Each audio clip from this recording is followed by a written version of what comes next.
নবী বলেন আম্মা জান আমি আর কোথায় যাব না, তবে আম্মা জান আপনার কোল থেকে আমাকে দূর করায়েন না।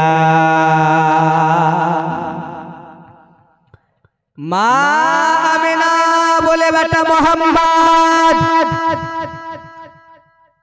আমার শরীরখানা বড্ড ভালো করে না, তবে আমার লাগলে আমার ভিতরটা ভালো করে না। তুমি আমার নবী মুস্তাফার অস্ত্রখানা বুঝাইয়া দাও। উম্মে আইমান বলছেন আব্বা মোহাম্মদ তুমি আমার কাছে আসো গো। নবী মুস্তাফা বলছেন আম্মা জান আমি আপনার কাছ থেকে দূরে যাব না।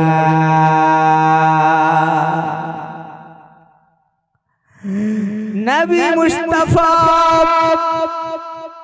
মা আমিনাকে জড়িয়ে ধরে নাই। নবী মুস্তাফা গলায় চুমা, গালে চুমা, চোখে চুমা, ওঠে চুমে দিয়ে বলে আম্মা গো আমি যখন খাবারটা না খাই তখন আম্মা তুমি আমাকে নিজের হাতে খাবারটা খাওয়ায়া দাও।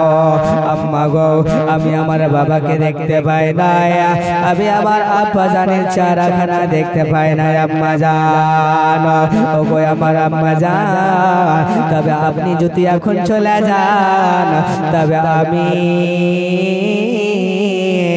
মা হারা হব, মা হারা হব। সবাই এতিম বলে পাথর চালায়, আর বাবা যার দুনিয়াতে মানায় তার দুনিয়া খানা আধারে পরিবর্তন হয়ে যায়। ও বাবাজি ভাইরা গো যখন কোনো মা বোনেরা ওই নিজের বাড়ি ছেড়ে যখন শ্বশুর বাড়িতে এসে উপস্থিত হয় বাবা গো শ্বশুরের কথায় অসুবিধা হয়ে যায়, শাশুড়ির কথায় অসুবিধা হয়ে যায়। বাবা নিজের মা নাই যে মায়ের পাঁজরে বসে একটু ঘটনাটা বলে হালকা হায়। বাবা যারা মা নাই তার দুনিয়া খানা আধার হয়ে যায়।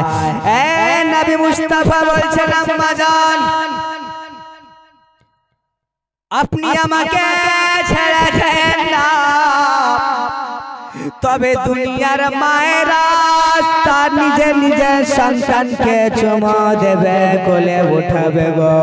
আর আমি যদি দেখে যাই তবে আমি জিতে জি সহ্য করতে পারবো না।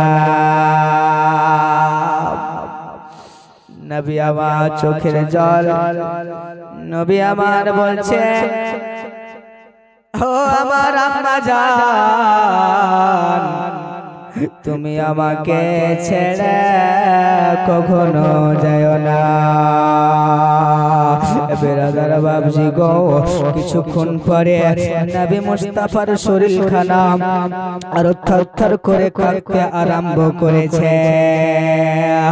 মা আমিনা বলছেন বেটা মোহাম্মদ তোমাকে টেনশন করতে হবে না, আরে আমি হলাম মা আমিনা, আমার জানেওয়ালা হলো উম্মে আয়মান রে।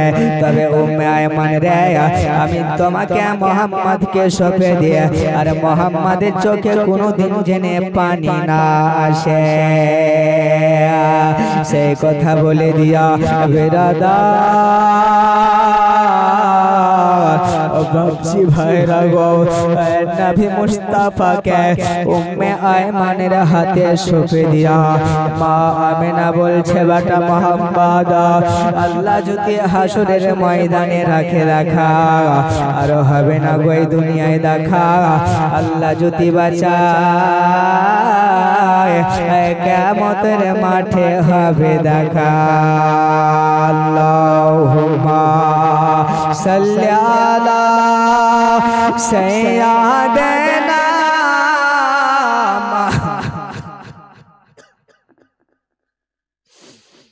ওয়ালা আলি ওয়ালা আল্লাহ